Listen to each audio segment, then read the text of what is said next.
কি ভয়ঙ্কর গণধুলাইয়ের শিকার হয়েছে সমন্বয়করা আপনারা দেখতে পারবেন। এখানে কিন্তু পুলিশ এবং সেনাবাহিনী কিন্তু দাহ পাল্টা দেওয়া দিচ্ছে, আপনারা সব কিছু দেখতে পারবেন। তাদের অবস্থা কিন্তু খারাপ করা হয়, এই যে সাধারণ মানুষরা তাদেরকে ঘেরাও দিয়ে রেখেছে। মধ্যরাতে সমন্বয়কদের উড়াধুরা পিটিয়েছে সেনাবাহিনী, সেনাপ্রধান কঠিন অ্যাকশনে গিয়েছেন। বিস্তারিত রয়েছে ভিডিওতে, আপনারা দেখতে থাকুন।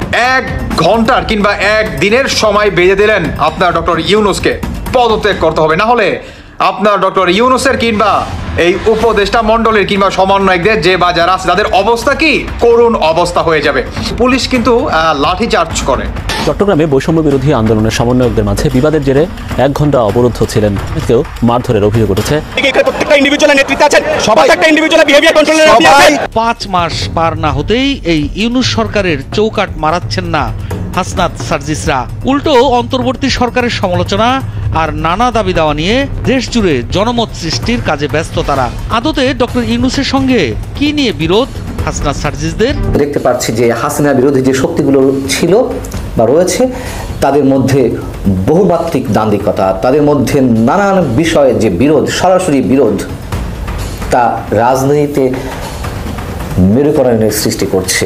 Reset button, reset button, reset button. তবে রিসেট বাটনের কিছু খেলা আমরা দেখতে পাচ্ছি। কেমন লাগবে বাংলাদেশের অলিতে গলিতে? ঢাকা শহরে হাঁটছেন পাকিস্তানি সুন্দরী তরুণীরা হাঁটছে। বৈষম্য বিরোধী ছাত্র আন্দোলনের শীর্ষ 2 সমন্বয়ক দ্বন্দ্ব এখন প্রকাশ্যে। দুই পক্ষের সমর্থকদের মধ্যে বাকবিতণ্ডা, পাল্টাপাল্টি সমাবেশ ও উস্কানিমূলক বক্তব্যে হতাশ সাধারণ শিক্ষার্থীরা। সমন্বয়কদের উপর হামলার অভিযোগও উঠেছে। মানে এখানে যে বিষয়টা হয়ে গেছে কি, কমিটি সহ বিভিন্ন ইস্যুতে আপনার মানে নিজেদের মধ্যে মারামারি কামড়াকামড়িতে লিপ্ত হয়ে গেছে। নতুন পানিতে হঠাৎ করে পড়লে যেটা হয়, কারণ সবখানে কিন্তু ক্ষমতা কানেক্টেড। যা ইচ্ছে তাই করছে সমন্বয়করা। এখন সমন্বয়কদের উপর সবাই কেঁপে গিয়েছে। দর্শক শ্রোতা, আপনারা তো সবাই জানেন দেশের বর্তমান অবস্থা। রাজপথের মধ্যে অনেক কিছু হচ্ছে এবং রাজপথের ঝামেলাকে কেন্দ্র করে অনেকে আহত হচ্ছে, অনেকে নিহত হচ্ছে। এখন কিন্তু বাংলাদেশ সেনাবাহিনী একটি পদক্ষেপ নেয়। আপনারা তো সবাই জানেন দেশের পরিস্থিতি কিন্তু সেনাবাহিনী স্বাভাবিক রেখেছে। এখন সমন্বয়কদের অবস্থা খুবই খারাপ করে। এইসব বিষয় পর্যালোচনা করে আমরা অনেক তথ্য পাই এবং ভিডিও পাই, সেইগুলোই আপনাদের সামনে ধারাবাহিকলি তুলে ধরবো। ভিডিওটা কিছুটা লং হবে কিন্তু অনেক তথ্য জানতে পারবেন এই ভিডিওর মাধ্যমে। সমন্বয়কদের সর্বশেষ কি হয় এবং তাদেরকে কি করা হয়। দর্শক শ্রোতা, সেনাবাহিনী কীভাবে আমাদের দেশটা স্বাভাবিক করে এইটাও দেখতে পারবেন। আসুন আপনাদের জন্য আমি যেই নিউজগুলো রেডি করেছি সেইগুলো আগে দেখে আসি এখানে, এবং ভিডিও শেষে আমাদের মন্তব্য করি সমন্বয়কদের নিয়ে। অন্যদিকে সেনাবাহিনী যে এই অবস্থাটি করেছে এইসব বিষয় নিয়ে, এই যে আসুন দেখে আসি। বাংলাদেশের বর্তমান প্রতিটি মানুষের ঠিক একই বক্তব্য যে আগের সরকারই ভালো ছিল, আগের সরকারকে আমাদের ফিরিয়ে দেন এবং আমরা শেখ হাসিনাকেই বাংলাদেশের প্রধানমন্ত্রী হিসাবে দেখতে চাই। অন্যদিকে এখন আসুন মেন টপিকে যাই। মেন টপিক হচ্ছে আপনার বিপিনুর 1 ঘন্টার কিংবা 1 দিনের সময় বেঁধে দিলেন আপনার ডক্টর ইউনূসকে পদত্যাগ করতে হবে, না হলে আপনার ডক্টর ইউনূসের কিংবা এই উপদেষ্টা মণ্ডলীর কিংবা সমন্বয়কদের যে বা যারা আছে তাদের অবস্থা কি করুণ অবস্থা হয়ে যাবে। অন্যদিকে আপনারা জানেন বিপিনুরের তিনি আজকে বা তার দলকে কিন্তু পুলিশ কিন্তু লাঠি চার্জ করে যখন নাকি তারা সুষ্ঠুভাবে একটি আন্দোলন করতে যায়। যাই হোক, মেন টপিকে আসি। এখন হচ্ছে আপনার এই অন্তর্বর্তীকালে সরকার, তারা 2025-এর শেষ দিক দিয়ে নির্বাচন দেওয়ার কথা থাকলেও এই কথাটা সম্পূর্ণ কি গুঞ্জন ছিল বা মানুষকে একটা সান্ত্বনা দেওয়ার চেষ্টা ছিল, এছাড়া আর কিছু না। অন্যদিকে সমন্বয়কারীরা তারা সরকার গঠন করার জন্য তারা একদম মানে যত লেভেলের চেষ্টা আছে না কেন, মানে সব লেভেলের চেষ্টা তারা চালিয়ে যাচ্ছে। কেন তারা চালিয়ে যাচ্ছে? আজকে সমন্বয়কদের কেন ঘুম হারাম হয়ে গেছে এবং সমন্বয়করা কেন আপনার বাড়ি হারা পর্যন্ত হয়ে গেছে কেন? আসুন একটা সমীকরণ মিলাই। প্রথমত আপনি যদি দেখেন এই সমন্বয়করা সরকারি চেয়ারে যে বসে সেটা হচ্ছে আপনার কুঠানা মেধার মাধ্যমে, মানে তারা কি আলটিমেটলি সরকার হয়ে যায়, মানে আপনার সরকারি চাকরির জায়গায় তারা নিজেরাই কি সরকার প্রতিষ্ঠিত করে। এখন বর্তমান এই সমন্বয়করা কিংবা উপদেষ্টা মণ্ডলী যে বা যারা আছে তারা কি সংবিধান মেনে এই সরকার চেয়ারে বসছে? তারা কি আওয়ামী লীগের জনগণের ম্যান্ডেটের মাধ্যমে সরকার চেয়ারে বসছে? তারা কি বিএনপির জনগণের ম্যান্ডেটের মাধ্যমে সরকার চেয়ারে বসছে? কোন জনগণের ম্যান্ডেটের মাধ্যমে বসছে? আপনার কাছে এই উত্তর আছে? আমার কাছে আছে? নাই ভাই। তারা কি এক ম্যান্ডেটের মাধ্যমে বসছে, সেটা হচ্ছে বৈষম্য বিরোধী ছাত্র আন্দোলনকারীর ম্যান্ডেট। তো এই ম্যান্ডেটের কি আপনার জাতিসংঘে কিংবা আমাদের বাংলাদেশের সংবিধানে এই ম্যান্ডেটের কোনো ভ্যালু আছে, কোনো পাওয়ার আছে? সেই প্রশ্নের উত্তরটা আমি আপনাদের কাছে জানতে চাই। এখন আসুন, সমন্বয়করা কেন তাদের ঘুম হারাম করে ফেলেছে, কিংবা 2025 এসেও তারা নির্বাচন শেষের দিক দিয়ে দেওয়ার একটা বা না দেওয়ার একটা বাহানা চলতেছে কেন? কেন? আপনি যদি এই সমীকরণটা মিলান তাহলে দেখতে পারবেন যে তারা যদি এই আপনার 25-এর শেষ দিক দিয়ে যদি নির্বাচন দেয় তাহলে এদের অবস্থা আরো ভয়ঙ্কর হয়ে যাবে। কিভাবে? কারণ নির্বাচন দিলেই কে ক্ষমতায় আসবে সেটা সবাই জানেন, নামটা আমি বলতে চাই না। এখন তারপরে কি হবে? আপনার এই সমন্বয়কারীদের অবস্থা আরো ভয়ঙ্কর হবে। কি হবে? ভয়ঙ্কর। মানে এরা কি পালাতেও পারবে না। অন্যদিকে সমন্বয়কদের যে আপনার কূটনৈতিক যে পাসপোর্ট আছে সেই পাসপোর্ট কি জব্দ করে ফেলেছে। কে জব্দ করে ফেলেছে? আপনার সেনাবাহিনীর প্রধান ওয়ার্কার। কেন জব্দ করলো? কারণ এরা বর্তমান বাংলাদেশে যে অরাজকতা সৃষ্টি চালাচ্ছে এটার জন্যই সেনা প্রধান কি আপনার অনেকে হয়তো জানেন না, হয়তো কোনো মিডিয়া এটা প্রকাশ করে নাই। আপনার সেনা প্রধান কিছুদিন আগে সার্জিসকে ডেকে নিয়ে কিছু হেদায়েত করে। এটা অনেকে জানেন, হয়তো অনেকে জানেন না। কেন হেদায়েত করে? যে সার্জিস বেশি ফালাফালি করো না, সামনে তোমাদের না হলে অবস্থা আরো ভয়ঙ্কর হবে। এটার জন্যই সমন্বয়কারীরা উঠে পড়ে লাগছে কিভাবে নির্বাচনটাকে আরো পিছিয়ে দেওয়া যায় এবং নিজেদের দলকে আরো কিভাবে ভারী করা যায় এবং বাংলাদেশের সরকারের চেয়ারে তাদের আপনার প্রতিনিধি রাখা যায়। এটার জন্য, কারণ বাংলাদেশের এই আপনার চেয়ারে যদি তাদের প্রতিনিধি রাখে তাহলে তাদের আপনার চেয়ার থাকবে, তাহলে বাংলাদেশে তারা থাকতে পারবে। আর যদি না রাখতে পারে তাহলে এদের অবস্থা কি হবে জানেন? কি হবে? রাস্তার কুকুরের থেকেও খারাপ কিছু হয়ে যাবে। এর সাথে আমি আরো একটি কথা বলতে চাই, সেটি হচ্ছে দর্শক বন্ধুরা, 21 তারিখে যখন নাকি ডোনাল্ড ট্রাম্প, সম্ভবত 20 কিংবা 21 তারিখে, সরি যদি ভুল হয়ে থাকে আপনারা অবশ্যই জানিয়ে যাবেন। যাই হোক, যখন ডোনাল্ড ট্রাম্প আপনার শপথ নিয়ে সরকারের কিংবা আপনার আমেরিকার আপনার প্রেসিডেন্টের চেয়ারে বসবে, তখন কি আমেরিকা থেকে একজন রাষ্ট্রদূত আসবে আমাদের বাংলাদেশে। কাদের উদ্দেশ্যে? এই সমন্বয়ক আর হচ্ছে ডক্টর ইউনুসের উদ্দেশ্যে। কিসের জন্য আসবে? ইনকোয়ারি করার জন্য। কোন ইনকোয়ারি? কিসের ইনকোয়ারি? এই জুলাই মাস আর হচ্ছে আগস্ট মাসকে আপনার ভিত্তি করে তখন দেখা যাবে যে ডক্টর ইউনুস কিংবা এই সমন্বয়কদের কত ধানে কত চাল। তোমরা বাংলাদেশের সংবিধানও পরিবর্তন করো নাই, তোমরা সংস্কার কোনো কাজ তোমাদের কোনো পরিবর্তন নাই, সংস্কার তো নাই বলতেই চলে। এখন পর্যন্ত তোমরা বলতেছো যে যেই পর্যন্ত বাংলাদেশে সংস্কার শেষ না হবে সেই পর্যন্ত বাংলাদেশে কোনো নির্বাচন হবে না। ইম্পসিবল। যারা নাকি নির্বাচন চাবে তারা হচ্ছে স্বৈরাচারের দালাল, মানে স্বৈরাচারকে শেখ হাসিনা, আর ভালো মানুষকে এরা হচ্ছে সাধু। এরা হচ্ছে সাধু। আর শেখ হাসিনা, আওয়ামী লীগ মানে হচ্ছে স্বৈরাচার, কারণ এরা তো ভাই স্বাধীনতা বিরোধী। এরা হচ্ছে বাংলাদেশের কি মানে আনলাম না ভাই, মুখে আনলাম না, হ্যাঁ আনলাম না। যাই হোক দর্শক বন্ধুরা, যখন নাকি ডোনাল্ড ট্রাম্প আপনার প্রেসিডেন্ট এবং আপনার শপথ নিয়ে চেয়ারে বসবে, ক্ষমতায় বসবে, তখন এদের অবস্থা 12টা বেজে যাবে ভাই। কথাটা মিলিয়ে নিয়েন দর্শক বন্ধুরা। বাকিটা আপনাদের ব্যক্তিগত মতামত অবশ্যই। আমরা কথায় বলি না, গরিবের পেটে লাথি মারা, ঠিক সেরকম একটা কাজ, একটা না দুটো কাজ সরকার সম্প্রতি করেছে। একটা নিয়ে অনেক আলোচনা হচ্ছে এবং আরেকটা একটু অলক্ষ্যে থেকে গেছে। দুটো নিয়ে কথা বলতে চাই। যেটা নিয়ে অনেক আলোচনা হচ্ছে সেটা হলো ভ্যাট বাড়ানো হয়েছে শতাধিক পণ্যে হঠাৎ করে। যদি বাড়বে এরকম কিছু ধারণা কেউ দিচ্ছিলেনও, নানান রকম কারণ সেটার পেছনে দেখানোর চেষ্টা হয়েছে, IMF এর শর্ত ইত্যাদি ইত্যাদি। আসলে কি ব্যাপারটা তাই? সেই কারণে কি বাড়ছে? আমি খুব মনে করি না এটা IMF এর শর্তের কারণে ঘটেছে। কেন ঘটেছে আসবো, তার আগে ভ্যাট বাড়ানো হয়েছে কিসে কয়েকটা পণ্যের আমরা একটু যদি নাম শুনি। মিষ্টি, ওষুধে ভ্যাট বাড়ানো হয়েছে, LP গ্যাস, ফলের রস, বিস্কুট, ড্রিঙ্ক, চশমার ফ্রেম, সিগারেট, সিগারেটের ভ্যাট বাড়া উচিত, আর অনেক বেশি বাড়া উচিত।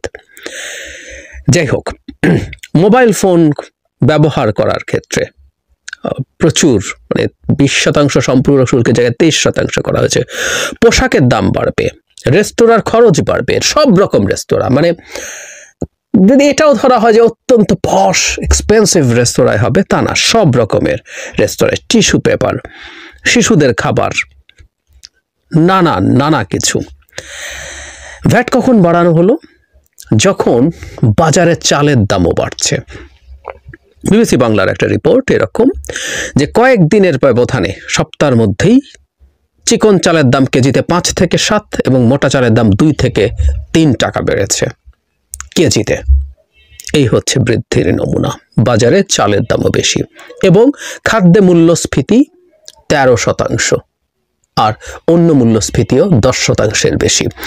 এই প্রেক্ষাপটে, এই পরিস্থিতিতে ভ্যাট বাড়ানো হয়েছে এবং ভ্যাট বাড়ানো নিয়ে আমরা দীর্ঘদিন থেকে একটা সমালোচনা করি, প্রত্যেকে করি। আমরা যারা এই বেসিকটুকু জানি, বিশেষ করে বাজেট নিয়ে যখন আমরা আলোচনা করি, আমি বহু বাজেট অ্যানালিসিস করেছি, লিখেছি সেগুলো নিয়ে, বলেছি সেগুলো নিয়ে। সেখানে একটা কথা বলেছি, সেটা হলো সরকার তার রাজস্ব আয়ের ক্ষেত্রে প্রত্যক্ষ আর পরোক্ষ কর এভাবে যদি আমরা ভাগ করি, যে করগুলো সবার জন্য সমভাবে প্রযোজ্য, পরোক্ষ কর, ভ্যাট একটা পরোক্ষ কর, এরকম ভাবে আমদানি শুল্ক, এগুলো সব পরোক্ষ কর। মানে প্রত্যেকটা পণ্যের উপরে যে পরিমাণের ভ্যাট আরোপিত হয়, যে আমরা মোবাইল ফোনে কথা বলতে এখন খরচ বাড়বে, এটা ধনী গরিব সবার জন্য। মোবাইল ফোন এখন কোনো বিলাসী পণ্য নয়, ইন্টারনেট এখন কোনো বিলাসী পণ্য নয়, কিন্তু সবচেয়ে ধনী মানুষটা যখন ব্যবহার করবে আর সবচেয়ে গরিব মানুষটা ব্যবহার করবে, একই পরিমাণ তাকে ভ্যাট দিতে হয়। এটা এজন্য অন্যায়, এটা ন্যায়ানুগ কোনো কর ব্যবস্থা না, এটা আমরা জানি। তারপর এটা উঠিয়ে দেবে তা বলছি না, এটা থাকতে হবে, থাকে। আর এটা হচ্ছে প্রত্যক্ষ কর, আয়কর আছে, তারপরে সম্পদের আপনার সম্পদ মানে ক্যাপিটাল এভাবে বলবো, গেইন ট্যাক্স আছে, এরকম কিছু ট্যাক্স আছে যেগুলো আপনার উপার্জন থাকে এবং উপার্জন যত বাড়তে থাকে সেগুলোর প্রগ্রেসিভ। আপনার উপার্জন অনেক বেশি যদি বাড়েন, আপনার উপরে অনেক বেশি হারে কর আরোপিত হবে। এটার মধ্যে ন্যায্যতা আছে, যার অনেক বেশি আছে তার কাছ থেকে বেশি নেওয়া হবে, যিনি করযোগ্য নন তার কাছ থেকে কর নেওয়া হবে না, কিন্তু যিনিও ইনকাম ট্যাক্সের যোগ্য নন তাকেও প্রচুর ভ্যাট দিতে হয়। এজন্য বলা হয় একটা ন্যায্য ইনসাফপূর্ণ কর ব্যবস্থা সেটা যেখানে ডিরেক্ট ট্যাক্স অনেক বেশি হবে, যতটা বেশি হওয়া সম্ভব, আর ইনডিরেক্ট ট্যাক্স যত কম হবে। আমাদের মতো দেশগুলোর ক্ষেত্রে এটার একটা মোটামুটি ভাগ বা হিসাব দেয়া আছে, সেটা হলো প্রত্যক্ষ আর পরোক্ষ করের স্প্লিট 50-50 হবে। 50% আয়কর সহ প্রত্যক্ষ কর আর 50% আমদানি ভ্যাট এগুলো সহ পরোক্ষ কর। কিন্তু বাংলাদেশে এটা 30% কম বেশি। এটা বিগত শেখ হাসিনার সরকারের সময় এটা খুব ইভেন উল্টো দিকে যাচ্ছিল। মানে আমাদের টোটাল যে কর আহরণের যে লক্ষ্যমাত্রা, তার মধ্যে ডিরেক্ট ট্যাক্সটা 30% বা তারও কাছাকাছি এরকম, আর বাকি 70% হচ্ছে পরোক্ষ কর। এটা অন্যায় কর এবং এটা বাড়ানো হলো এমন সময় যখন এই পরিস্থিতি চলছে দেশে। টিসিবি ট্রাকের লাইন বাড়ছে কি, ওটা এখন নেই, আসবো সেই জায়গায়। কেন করা হচ্ছে, কত টাকা পাবে সরকার, এখানে একটা হিসেব প্রথম আলোতে করে দিয়েছে, ইটস ইন্টারেস্টিং, ইম্পর্টেন্ট। সেটা হচ্ছে 12,000 কোটি টাকা সরকার আসলে এটা থেকে পাবে। এইগুলো বৃদ্ধির মাধ্যমে মানুষের পকেট থেকে এটা যাবে। এগুলো মানুষের পকেট থেকে যাওয়া মানেই হচ্ছে এটা সরকারের পকেটে যাবে। আচ্ছা, এখন প্রশ্নটা হচ্ছে টিসিবির কারণেই কি এই কাজটা হচ্ছে কিনা। আমাদের এটা নিশ্চয়ই জানা আছে, টিসিবি না, আইএমএফ এর কারণে।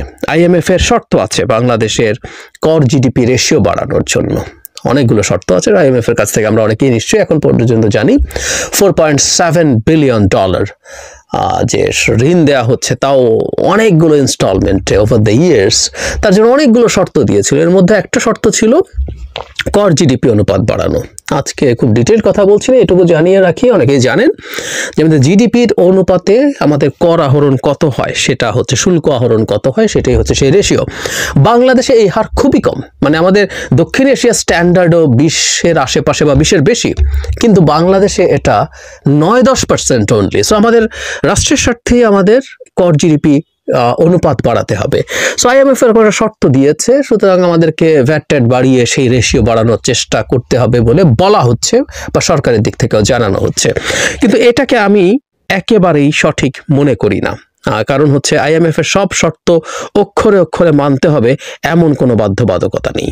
একদম খুব স্পষ্ট কথাবার্তা, এমন কোনো বাধ্যবাধকতা নেই। আপনি কোনো কিছু 2 একটা 4টা 5টা 10টা 15টা নানান রকম শর্ত থাকে, এর মধ্যে 2 একটা ফুলফিল না হলেও IMF এর লোন পাওয়া যাবে না, নট নেসেসারিলি। আওয়ামী লীগ সরকারের সময় রিজার্ভ নিয়ে সে তার টার্গেট ফুলফিল করতে পারে নাই, কিন্তু IMF তাদেরকে ঋণ দিয়েছিল। সুতরাং এইখানে ভ্যাট না বাড়িয়ে সরকার র্যাদার নেগোশিয়েট করতে পারত, এবং ডক্টর ইউনূসের মতো মানুষের পক্ষে নেগোশিয়েট করা কঠিন কিছু ছিল না। সুতরাং আমি ব্যক্তিগতভাবে মনে করি সরকার আসলে ভ্যাট বাড়িয়েছে, সরকার টাকার ক্রাইসিসে আছে, খুব সিরিয়াস টাকার ক্রাইসিসে আছে, এবং সেই টাকা সে লাগবে তার। সরকার তো টাকা লাগেই, কিন্তু এর মধ্যে একটা খাতের কথা আমি একটু ইন্টারেস্টিং ভাবে দেখতে পারবো। আমরা অনেকেই মহার্ঘ ভাতায় বাড়তি ব্যয় 7,000 কোটি টাকা 12 জানুয়ারি 2025। আমরা জানি সরকারের কর্মকর্তা কর্মচারীদের জন্য টাকা মানে কর্মচারীদের জন্য মহার্ঘ ভাতা দেওয়ার সিদ্ধান্ত নিয়েছে সরকার, এবং এতেই 7,000 কোটি টাকা লাগবে। সুতরাং এই 7,000 কোটি টাকা হঠাৎ করে সে সামনে হাজির হয়েছে, যে 12,000 কোটি টাকা আসবে জনগণের পকেট থেকে নিয়ে গরিবের পেটে লাথি মেরে, সেই 12,000 কোটি টাকা থেকে 7,000 কোটি টাকা এদেরকে দেওয়া হবে। আমি বেশ কিছুদিন আগে যখন এই সিদ্ধান্ত হয়েছিল তখন এটা তীব্র প্রতিবাদ করেছি, আমি আজও আবার সেটা করছি। একটা দেশের চরম অর্থনৈতিক সংকটের সময়ে এই রকম একটা সিদ্ধান্ত অত্যন্ত অন্যায় হয়েছে। এই সরকার শুধু সরকারি কর্মকর্তা কর্মচারীদের সুবিধা নিশ্চিত করবে সেটা কোনোভাবেই হতে পারে না, কোনোভাবেই হতে পারে না। রাষ্ট্র যখন সংকটে থাকবে, সংকট আছে, চরম অর্থনৈতিক সংকট আছে, এবং এটা দায়ী সরকারেরও না, আসবো সেই জায়গায়। তো সরকারের উচিত হবে এই অবস্থা করা যে এই সংকট আমরা প্রত্যেকের মতো শেয়ার করে নেব, আমরা প্রত্যেকে খারাপ থাকবো, যারা ওই চাকরিগুলো করছেন তারাও খারাপ থাকবেন, কিছু করার নেই, এটা বাস্তবতা। অর্থনৈতিক সংকটের সময় মানে এই সরকারের ব্যয় কমানোর জন্য ইভেন বেতন কমানোর নজির আছে, এই আমাদের এই এরিয়াতেই আছে। ফলে এটা একেবারেই জরুরি ব্যাপার ছিল যে এটা বাড়ানো হবে না, কিন্তু এটা বাড়ানো হলো। মানে সরকার এই সরকারি কর্মকর্তা কর্মচারীদেরকে শেখ হাসিনা যেভাবে অপ্রয়োজনে তোয়াজ করতেন সেই রকম তোয়াজ করছেন, এবং এটা অত্যন্ত বাজে সিদ্ধান্ত। এবং সরকারের এই ভ্যাট বসানোর ক্ষেত্রে তার এই ব্যয় বৃদ্ধি, এই খাতে এখানেই একটা বিরাট অঙ্কের ব্যয় বৃদ্ধি আছে, সেটা প্রভাব ফেলছে নিশ্চয়ই, এটা আমরা এভাবে বলতেই পারি। যে কথাটা বলছিলাম সরকার গরিবের পেটে লাথি মারার মতো, এটা একটা পদক্ষেপ। এর সাথে আরেকটা পদক্ষেপ নিয়েছে যেটা আমরা অনেকে হয়তো মিস করেছি, সেটা হলো টিসিবি ট্রাকে যে পণ্য বিক্রি করতো, হেডলাইন এরকম, প্রথম আলো টিসিবি কর্মসূচি ট্রাক সেল বন্ধ, 43 লাখ পরিবার কার্ড বাতিল। কার্ডের মধ্যে 2 নম্বরে ছিল জালিয়াতি ছিল, সেটা একটা ব্যাপার। কিন্তু যে টিসিবি ট্রাক, আমি এটা নিয়ে আলাদা করে কথা বলেছিলাম, যে পরিমাণ ট্রাক দেওয়া হয় এটাই পর্যাপ্ত ছিল না। খেয়াল করুন, আমরা ফলে মানে ট্রাক মানে কার্ড যখনও ছিল না, তারপর ঢাকা ও চট্টগ্রামে 24,500 মানুষ ভর্তুকি মূল্যে পণ্য কেনার সুযোগ পেত টিসিবি ট্রাক থেকে। 24,000, 24,500 2টা শহরে, ইটস নাথিং। আমি শেখ হাসিনার সময় থেকেই খুব মন দিয়ে টিসিবি ট্রাকের লাইন খেয়াল করতাম, এটা লেন্থ কত, এটাতে কি ধরনের পোশাকের মানুষজন দাঁড়ায়। এর মধ্যে এই নিউজ আসতে শুরু করেছিল মধ্যবিত্তরাও টিসিবি ট্রাকের লাইনে দাঁড়াচ্ছেন। হ্যাঁ, আমি নিজেও সেটা খেয়াল করেছি, পত্রিকাও নিউজ এসছে। সেটা বলাই যায়, একটা ট্রাক দাঁড়িয়ে আছে, তার পেছনে শত শত মানুষ লাইন দিচ্ছে, এটা সরকারের জন্য খুবই কমফোর্টেবল না। কিন্তু এই সরকারের সমস্যা কি? এই সরকার তো উন্নয়নের ফুটানি করে না। শেখ হাসিনার সাথে টিসিবি ট্রাকের লাইন তার ন্যারেটিভকে ধ্বংস করে দিত, এই সরকার তো তা করছে না, তাহলে বন্ধ করলো কেন? অথচ ট্রাকের সংখ্যা হওয়া উচিত ছিল অনেক বেশি। এই নিউজ আমরা জানি, দীর্ঘ সময় লাইনে থেকে থাকার পরও পণ্য পায়নি, চলে গেছে। এবং এটা হচ্ছে বাংলাদেশের অবস্থা, যেখানে 2 ঘন্টা 3 ঘন্টা লাইনে দাঁড়িয়ে 250-300 টাকা বাজারের তুলনায় কম মূল্যে পণ্য পাওয়া যায়। মানুষের কাছে এইটা এতটাই গুরুত্বপূর্ণ হয়ে যাওয়া যায় হয়। সো এটা আরেকটা পদক্ষেপ যেটা গরিবের পেটে লাথি মারার মতো। অথচ আমি দেখতে চেয়েছিলাম টিসিবি ট্রাকের গল্পটা পাল্টেছে শেখ হাসিনার পর, কিন্তু না, একই, এবং এখন আবার বন্ধও হয়ে গেল। এই বিদ্যমান অবস্থায় আবার সরকার যেভাবে রেসপন্ড করছেন, এর আগে অর্থ উপদেষ্টা বলেছিলেন দাম তেমন বাড়বেন না। গতকাল আমি দেখলাম প্রেস সচিব ব্রিফ করেছেন, তিনিও বলছেন যে প্রভাব খুব বেশি পড়বে না, খুবই ন্যূনতম প্রভাব হবে। উনি বলছেন বাস্তবতা হলো মানুষের উপরে চাপ বাড়বে, আপনি নিজে অনুভব করেন কিনা যে সামনের বাড়বে ইত্যাদিতে। তখন উনি বলছেন অজনপ্রিয় হওয়ার জন্য কোনো কোর্স করছি না, বাংলাদেশের অর্থনীতিবিদরা কি যাতে অর্থনীতি ভালো আছে যাতে থাকে সেদিকে খেয়াল থাকে। আমার মনে হয় মানুষকে আরো বোঝানো কেন, কোন প্রেক্ষাপট কি, এগুলো জানানো সবার কর্তব্য। এবং বলছেন যে খুব বেশি সমস্যা হবে না, এবং এটা IMF এর কথাই না, এটা আমাদের নিজস্ব চিন্তা থেকেই করতে হবে, কিন্তু প্রবলেম খুব বেশি হবে না। সরকারের থেকে এই কষ্টের মধ্যে এই ধরনের রেসপন্স আমি একেবারেই সঠিক বলে মনে করি না। সরকারের যেটা উচিত ছিল, বা আমরা এভাবে যদি বলি, এখন সরকারকে এই ভ্যাট আরোপ না করে পারতো। এবার আমরা যদি পিওর অর্থনৈতিক টার্মে খেয়াল করি, ভ্যাট সরকারের জন্য মানে সরকারের উপার্জন বাড়াতে হবে। এখন সরকারের সংকটটা কোথায় পড়েছে, এবার আমরা অর্থনীতির ভিত্তিতে যদি আলোচনা করি, সেটা হচ্ছে বাংলাদেশ একটা খুবই কম প্রবৃদ্ধির সাইকেলে পড়ে গেছে। বাংলাদেশ অর্থনৈতিক উন্নয়নের স্লথ হয়ে গেছে। আমি স্ট্যাগফ্লেশন শব্দটা 2021 সাল থেকে বলছি, আমি মনে করি তখন থেকে এটা ছিল, এটা এখন আরো প্রকট হয়ে উঠছে। মানে অর্থনীতি স্থবির হয়ে আছে, কিন্তু ইনফ্লেশন বাড়ছে আস্তে আস্তে। স্পষ্টত দেখতে পাচ্ছি যে হাসিনা বিরোধী যে শক্তিগুলো ছিল বা রয়েছে, তাদের মধ্যে বহুমাত্রিক দান্দিকতা, তাদের মধ্যে নানান বিষয়ে যে বিরোধ, সরাসরি বিরোধ, তা রাজনীতিতে মেরুকরণের সৃষ্টি করছে। যদি ছোট ছোট করে বলি, সরকারের সঙ্গে বিএনপির সরাসরি বিরোধ, জামাত এবং বিএনপির মধ্যে দীর্ঘদিনের যে মিত্রতা, তাতে ফাটল ধরেছে ভয়ঙ্কর আকারে। তারা পরস্পর বিরোধী অবস্থানে এখন যার যার জায়গায় দাঁড়িয়ে আছে। ছাত্র সমন্বয়কদের বিরুদ্ধে বিএনপির অবস্থান, অথবা বিএনপির বিরুদ্ধে ছাত্র সমন্বয়কদের অবস্থান, ছাত্র নেতৃত্বের মধ্যে বহুমাত্রিক দ্বন্দ্ব, গণ অভ্যুত্থানে কারা নেতৃত্ব দিয়েছে সেটি কেন্দ্র করে দ্বন্দ্ব, নির্বাচন এবং সংস্কারের প্রশ্নে দ্বন্দ্ব, সংবিধান সংস্কারের প্রশ্নে দ্বন্দ্ব, ইতিহাস নতুন করে লেখা না লেখার বিষয়ে দ্বন্দ্ব। গণ অভ্যুত্থানে যেসব শক্তির সম্মিলিত অবস্থান ঘটেছিল, সেগুলোর মধ্যেই এখন দ্বন্দ্ব প্রকট আকার ধারণ করছে। আমি শুরুতে বলছিলাম রাজনৈতিক মেরুকরণের কথা, এবং এটিই হওয়ার কথা ছিল। যদিও আমরা একটা গণ অভ্যুত্থানের পরে সাধারণ মানুষ যেটি আশা করে, সেই জায়গাটাতে আমরা পৌঁছতে পারছি না। এবং ডক্টর মোহাম্মদ ইউনূস যে বারবার জাতীয় ঐক্যের কথা বলছেন, তার এই জাতীয় ঐক্য শব্দগুলোর মধ্যে যে উচ্চারণের যে ভাব, তার মধ্যেও জটিলতা রয়েছে। তিনি কোন ধরনের ঐক্যের কথা চান? ছাত্র সমন্বয়কদের পরামর্শে কিংবা জামাতের পরামর্শে যে বিষয়গুলোতে ঐক্যমত্য প্রয়োজন, তিনি কি শুধু সেটিকে ইঙ্গিত করছেন? আমার মনে হয় এটি আমার ধারণা। অনেকেই বিশ্বাস করেন, হয়তো অনেকে আমার সঙ্গে দ্বিমত পোষণ করতে পারেন। আমরা যদি আরেকটু করে বিশ্লেষণ করার চেষ্টা করি, যে নির্বাচন এবং সংস্কার প্রশ্ন একটু দ্বন্দ্ব আমরা শুরু থেকে দেখছি। রাজনৈতিক দলগুলোকে দূরে ঠেলার এক ধরনের প্রভাব বর্তমান সরকারের মধ্যে রয়েছে। বিএনপি যেহেতু খুব দ্রুত সংস্কার কাজগুলো সম্পন্ন করে, যতটা না করলেই নয়, তারা নির্বাচনের দিকে যেতে চাইছে, তার বিরোধিতা করছে জামাত এবং ছাত্র সমন্বয়কদের নেতৃত্বে গঠিত যে বৈষম্য বিরোধী ছাত্র আন্দোলন কিংবা জাতীয় নাগরিক কমিটি, তারা এটি বিরোধিতা করছে। তারা খুব ভালো করে জানে যে এই মুহূর্তে নির্বাচন হলে জামাত তো ক্ষমতা যাওয়ার প্রশ্নই ওঠে না, আর ছাত্র সমন্বয়কদের নেতৃত্ব যে নতুন কিংস পার্টি আসার কথা রয়েছে, তা স্বপ্নেও ভাবা যায় না যে তারা সরকার গঠন করবে।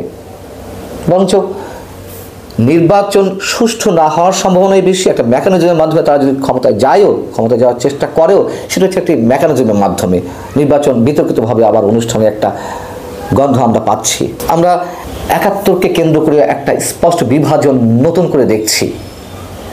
এই ছাত্র সমন্বয়করাই, তারা জামাতের আশীর্বাদে, জামাতের প্রভাবে ৭১কে মুছে দিতে চায়, তার বিরোধিতা করছে বিএনপি। এবং ছাত্র নেতৃত্ব যারা দাবি করছেন গণ অভ্যুত্থানে, আমরা দেখছি ছাত্র দল, ছাত্র মৈত্রী ঠিক নয়, ছাত্র ইউনিয়ন সহ আরও যেসব দল রয়েছে, তাদেরকে বাইপাস করে গণ অভ্যুত্থানের একক কৃতিত্ব দাবি করছে হাতে গোনা কিছু ছাত্র সমন্বয়ক।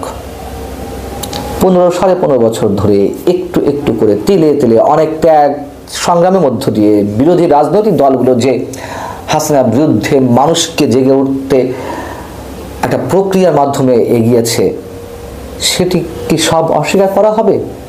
কিন্তু সমন্বয়করা একক কৃতিত্ব নিয়ে আছেন। আমরা দেখতে পাচ্ছি যে জাতীয় সরকার নির্বাচনের আগে এখন নতুন করে দাবি উঠেছে স্থানীয় সরকার নির্বাচন। সে একই জায়গা থেকে বলতে হচ্ছে তারা জাতীয় নির্বাচন চায় না, বিলম্বিত করতে চায়, তার আগে স্থানীয় সরকার নির্বাচন তাহলে কেন চাইছে? সেই পুরনো ব্যাখ্যা আবার নতুন করে বলতে হয়। তারা তাদের মতো করে নিজস্ব লোকজন স্থানীয় পর্যায় থেকে তুলে নিয়ে আসতে চাইছে, এবং এমনকি ছাত্রলীগ নয়, ঠিক আওয়ামী লীগের নেতাদের সঙ্গে বা আওয়ামী লীগের কাউন্সিলরদের সঙ্গে, জনপ্রতিনিধিদের সঙ্গে একটা অ্যালায়েন্স গড়তে চাচ্ছে ছাত্র সমন্বয়করা। নানান ধরনের হিসেব, নানান ধরনের জটিলতা, এবং শুরুতে যে বলছিলাম যে রাজনৈতিক মেরুকরণের দিকে যাচ্ছে, অবশ্যই এটি প্রয়োজন রয়েছে।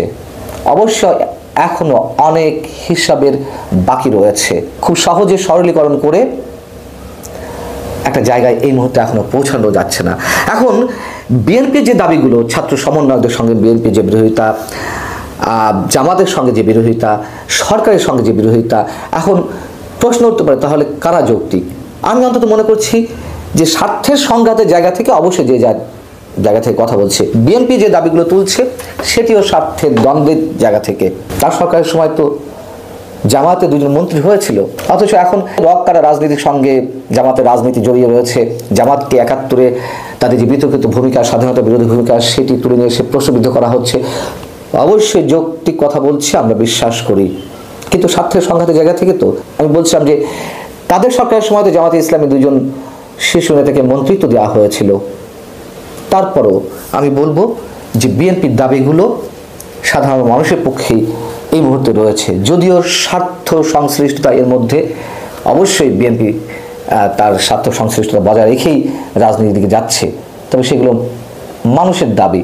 যেমন 7 জানুয়ারি নির্বাচনের আগে যখন যুক্তরাষ্ট্র বলেছিল একটা অবাধ সুষ্ঠু নির্বাচনের কথা, একটা ফ্রি ফেয়ার ইনক্লুসিভ নির্বাচনের দাবি করেছিল, আমরা তো সমর্থন করেছিলাম। আমরা জানি যে যুক্তরাষ্ট্র নিজের খেয়ে অন্যের মোষ তাড়াতে আসেনি, যুক্তরাষ্ট্রের একটা উদ্দেশ্য ছিল, আমরা সবাই জানি, কিন্তু এই দাবিটি সাধারণ মানুষের দাবি ছিল, তাই সমর্থন করা হচ্ছিল। বিএনপিও যে কথাগুলো এখন এই মুহূর্তে বলছে, রাষ্ট্রপতির অপসারণ এই মুহূর্তে চায়নি, এটা সাধারণ মানুষও চায়নি। সংবিধানকে ছুঁড়ে ফেলার জন্য ছাত্র সমন্বয়করা যে দাবি তুলছে, নতুন বিপ্লবী সরকার গঠনের জন্য যে কথা বলছে, ঘোষণাপত্র দেওয়ার কথা বলছে, সব জায়গা থেকে বিএনপি বিরোধিতা করছে। হয়তো স্বার্থ তাদের রয়েছে, কিন্তু এগুলো তো মানুষের কথা। কেউ হয়তো বলবেন বিএনপির সব দাবিকে সমর্থন করছি, তাহলে বোধহয় বিএনপির পক্ষে কথা বলছি। কথা বললে তো কারো না কারো পক্ষে যায়, কারো না কারো বিপক্ষে চলে যায়। এখন এই দাবিগুলোকে সমর্থন করবো নাকি মেজর ডালিমদের মতন বঙ্গবন্ধুর আত্মস্বীকৃত খুনিরা যে প্রকাশ্যে আসছেন, রাজনৈতিক নেতৃত্বে হাল ধরার চেষ্টা করছে, অথবা তাদেরকে সামনে এনে নতুন কোনো শক্তি জেগে ওঠার চেষ্টা করছে, আমরা সেটিকে সমর্থন করব? স্পষ্ট কথা, 71-এর জন্য, 71-এর পক্ষে, স্বাধীন সার্বভৌমত্ব বজায় রাখা বাংলাদেশের পক্ষে যারা কথা বলবে, আমাদের অবস্থান তাদের পক্ষেই। এখন এটি কিন্তু রংচং মাখলে কিছু করার নেই। এবং জামাতের পক্ষ থেকে যে বিএনপির বিরুদ্ধে চাঁদাবাজির অভিযোগ করা হয়েছে, দখলদারিত্ব অভিযোগ করা হয়েছে, জামাতের বিরুদ্ধে কি সেই অভিযোগগুলো নেই? অবশ্যই রয়েছে। সমন্বয়কদের বিরুদ্ধেও চাঁদাবাজি অভিযোগ উঠছে। কে মুক্ত এইসব অভিযোগ থেকে? সবার বিরুদ্ধে যেমন অভিযোগ রয়েছে, তবে একটি ক্ষেত্রে আমাদেরকে সিদ্ধান্ত নিতে হবে যে বাংলাদেশের পক্ষে কারা। ঘটনা যদি সত্য হয় তবে আমরা আশা করি সত্যই নিশ্চয়ই, তাহলে রাতারাতি ডক্টর মোহাম্মদ ইউনূস এই কয়েক মাস যাবৎ নিজের যে বিভিন্ন সেক্টরগুলোতে অদক্ষ উপদেষ্টাদের কারণে যে সমালোচনার মুখে পড়েছেন, এগুলো সব কেটে যাবে। বাংলাদেশ রাতারাতি অনেক ঝামেলা থেকেও মুক্ত হবে। দর্শক খেয়াল আছে নিশ্চয়ই, বাংলাদেশ থেকে প্রায় কয়েক লক্ষ কোটি টাকা বিভিন্ন সময় আমরা গণমাধ্যমে দেখি বা সরকারের এই প্রেস উইং থেকেও বলা হয়ে থাকে পাচার হয়ে গেছে। ইভেন আওয়ামী লীগ সরকারের সময় খুবই গুরুত্বপূর্ণ একটা ঘটনা ঘটেছিল, আমাদের রিজার্ভ চুরি। এই রিজার্ভ চুরির তদন্ত প্রতিবেদন এখনও আলোর মুখ দেখে নাই, তবে আমরা আশা করি এই সরকারের আমলে রিজার্ভ চুরির তদন্ত প্রতিবেদন আলোর মুখ দেখবে। আর অফকোর্স এটার সাথে কারা জড়িত, কে কে থাকতে পারে, মানুষ আজ করতে পারে। তবে মজার বিষয় হচ্ছে, আমাদের এই রিজার্ভ চুরি করে যেই টাকাটা নিয়ে যাওয়া হয়েছিল, সেই টাকাটা ফেরত নিয়ে যে নানান ঘটনা টটনা আলোচনা সন্দেহ চলছিল। আবার কেউ কেউ বলছিল আওয়ামী লীগ সরকারের সময় যে রিজার্ভের টাকা চুরির টাকাটা ফিরত এলে এটাও মাইরা দিবে, এরকম কিন্তু একটা শঙ্কা ছিল। বাট আজকে আমরা শুনছি হঠাৎ করে আমাদের বাংলাদেশ ব্যাংকের যিনি গভর্নর আছেন আহসান এইচ মনসুর, তিনি বলছেন রিজার্ভ থেকে চুরি হওয়া যে টাকাটা ছিল সেই টাকাটার 80% সরকার নাকি ফিরিয়ে নিয়ে আসছে। মাশাআল্লাহ, কবে নিয়ে আসলো এটা আমরা জানি না। তবে তিনি বলছেন যে গতকালকে রাজধানীর একটি হোটেলে ব্র্যান্ডিং বাংলাদেশ শীর্ষক অনুষ্ঠানে এই কথা বলছেন। তিনি বলছেন সাইবার হ্যাকিংয়ের মাধ্যমে বাংলাদেশ ব্যাংক থেকে চুরি হওয়া যে রিজার্ভের টাকাটা চলে গিয়েছিল সেটার 80% ফিরিয়ে এনেছে সরকার এবং বাকিটা আদায়ে মামলা চলছে। মামলা জিতে বাকি অর্থ ফেরানো সম্ভব। তিনি বলছেন যে আপনার চট্টগ্রামের একটি প্রতিষ্ঠানে বিদেশে পাচার করছে প্রায় $20 বিলিয়ন। পাচারকৃত যেসব অর্থ আছে তো এদেশ থেকে গত 15 বছরে সর্বোচ্চ পরিমাণ টাকা পাচার করছে অবশ্যই আওয়ামী লীগের বিভিন্ন বড় নেতারা, পাশাপাশি সরকারের প্রশাসনে থাকা বিভিন্ন আমলারা কামলারা অনেকেই তারা কিন্তু এদেশ থেকে টাকা পাচার করে বিদেশে বাড়ি গাড়ি সেই তারা করছে। এখন অনেকেরই সেকেন্ড হোম, এই যে ডিবি হারুনেরও সেকেন্ড হোম আমরা শুনতাম আমেরিকা, এখন তো শুনছি যে তিনি আমেরিকাতে নাকি আছেন। অনেক মন্ত্রী এমপির এদেশ থেকে টাকা পাচার করছে। তো বলছেন যে পাচারকৃত সেই সব অর্থ নাকি উদ্ধারের জন্য কাজও চলতেছে, বিদেশিরা সহযোগিতা করতেছেন ওই টাকাগুলো এদেশ থেকে আবার বাংলাদেশে ফিরে আনবে। তবে আসলে কতটুকু পারবে, যেহেতু 80% নিয়ে আসছে রিজার্ভের, বাকিটা নিশ্চয়ই পারবে। তিনি বলছেন পাচার হওয়া অর্থ ফেরাতে মার্কিন যুক্তরাষ্ট্রের ফেডারেল ব্যুরো অফ ইনভেস্টিগেশন মানে FBI এবং অন্য সংস্থাগুলোর সাথে ইউনূস সরকার যোগাযোগ রাখছে এবং কি আলাপও করছে। ইভেন ওইসব দেশগুলোতে সরকারের পক্ষ থেকে আইনজীবী নিয়োগ দেওয়া হচ্ছে। কথার কথা এখন আমাদের অনেকে ভাবতে পারে আমরা তো আমেরিকা চলে আসছি, আমাদের আর কে ধরবে, কানাডা চলে আসছি, আমাদের আর কে ধরবে, কিন্তু সরকার বলছে ওই দেশে আপনি যে দেশের সিটিজেন নিচ্ছেন সেই দেশে আপনাকে ধরার জন্য সরকার, বাংলাদেশ সরকার আইনজীবী নিয়োগ করবে, আপনার বিরুদ্ধে মামলা করবে যে আপনি এই টাকাগুলো বাংলাদেশ থেকে মানি লন্ডারিং করছেন। আর এছাড়াও তিনি আপনার আমাদের রেমিটেন্সের এখানেও নানান বক্তব্য দিয়েছেন। তারপর এখানে কি বলা হয় যে আমরা যদি দেখি এখানে একটু তথ্য দিয়েছেন যে দেশ থেকে এই মুহূর্তে সুশাসন প্রতিষ্ঠা হওয়ায় টাকা পাচার বন্ধ হয়েছে, রাজনৈতিক অস্থিরতা সত্ত্বেও রেমিটেন্স প্রবাহ স্মরণকালের মধ্যে সর্বোচ্চ পর্যায়ে পৌঁছেছে। অবশ্যই প্রবাসীরা এখন টাকা পয়সা পাঠাচ্ছে। তবে আমরা মনে করি এটা যদি সরকার আদৌ করতে পারে, এখন 80% কবে আসলো, কিভাবে আনলো, এগুলো সম্পর্কে আমি জানি না। আমার হয়তো নিউজে চোখ পড়ে নাই, নাকি আসলে আমরা নিউজই পাই নাই, দুইটার একটা হয়েছে। যদি আমার নিউজে চোখ না পড়ে থাকে কোনো সমস্যা নেই, তবে জাতির সামনে প্রকাশ করা উচিত ওই রিজার্ভ চুরির 80% টাকা কবে কত তারিখে আমরা পাইলাম। এটা কি আওয়ামী লীগ সরকারের সময় আসলো নাকি ডক্টর ইউনূসের সরকার এই টাকাটা রিটার্ন আনলো? এই মামলাগুলো কি ওই সরকারের চলমান মামলা নাকি এই সরকারের চলমান মামলা? এগুলো কিন্তু একটি ইস্যু আছে। সো আমরা চাই বিষয়গুলো পরিষ্কারভাবে জাতির সামনে আসুক।